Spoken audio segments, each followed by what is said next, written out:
la revue de presse du samedi, ce sont les magazines. Ça reste les magazines. Ah oui, c'est des journaux et magazines qui sont dans le ton de cette journée du patrimoine. Ils parcourent notre beau pays. Je commence par le magazine Connaissance des Arts qui consacre tout un numéro spécial au patrimoine. Vous voyez la couverture, ils font le tour du pays avec évidemment en une le Mont-Saint-Michel parce que c'est la star du patrimoine. Mont-Saint-Michel qu'on croit connaître mais qu'on redécouvre avec beaucoup d'informations étonnantes dans cet article. On entre vraiment dans la charpente de l'abbaye par exemple ou dans des cours cachés qu'on ne voit pas. Oui. Ça c'est en travaux là, à gauche.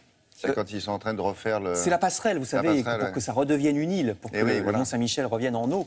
Alors le magazine en profite aussi, tant qu'à être au Mont-Saint-Michel, pour faire un tour de Normandie avec des monuments pour le coup beaucoup moins connus. Par exemple, cette enceinte à colombage du XVIe siècle qui est, figurez-vous, en plein centre de Rouen. Ça s'appelle l'Être Saint-Maclou, c'est à quelques rues de la gare, c'est vraiment dans le centre. Et surprenant. Architecture étonnante également à l'autre bout de la France dans ce numéro, puisque c'est à Nice. Regardez l'église Sainte-Jeanne d'Arc qu'on voit à droite. Pur style 1920, c'est un peu la version béton du Sacré-Cœur, vous voyez, c'est à Nice. Tout Nice est en ce moment très joliment rénové, dit Connaissance des Arts. Vous voyez aussi à gauche la place Saint-François sur l'autre photo.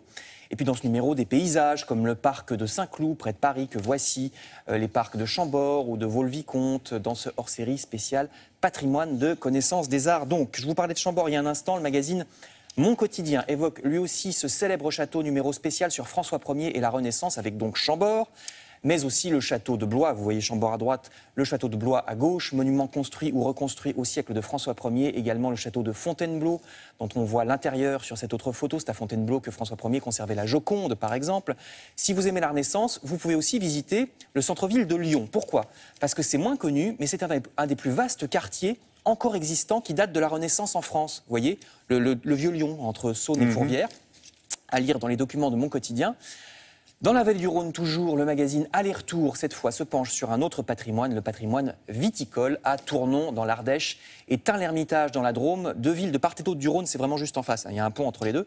Vous voyez ces magnifiques paysages et bien sûr les caves à visiter avec des dégustations. Alors, il faut dormir sur place, on ne reprend pas la voiture immédiatement après, évidemment, ce genre d'activité.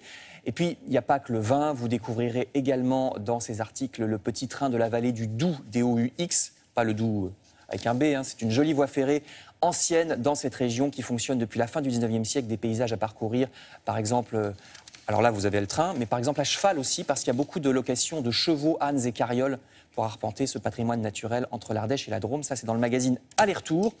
Enfin je termine avec même des jeux de rôle et des enquêtes policières autour du patrimoine. Alors cette fois je reviens au parc et château et je reviens à Biba, qui nous apprend que les châteaux de la région de Sancerre, dans le Cher, organisent des soirées Un crime au château. Alors c'est un peu le Cluedo, grandeur nature. Ça commence comme une visite de château, puis soudain, le jardinier devient un peu étrange, la visiteuse à côté de vous se met à agir bizarrement, parce qu'en fait, certains des visiteurs sont des acteurs qui jouent au milieu du groupe une partition criminelle. Sauf que vous ne savez pas qui. Vous ne savez pas qui est visiteur comme vous et qui est comédien. Alors il y a un crime. Évidemment, à la fin de la soirée, il y a un crime et il s'agit de le résoudre. Et le coupable est parmi les gens que vous avez croisés, voilà. forcément. Et vous ne savez pas qui est vrai visiteur, qui est comédien. Et donc, quand on trouve, on gagne quelque chose? Non.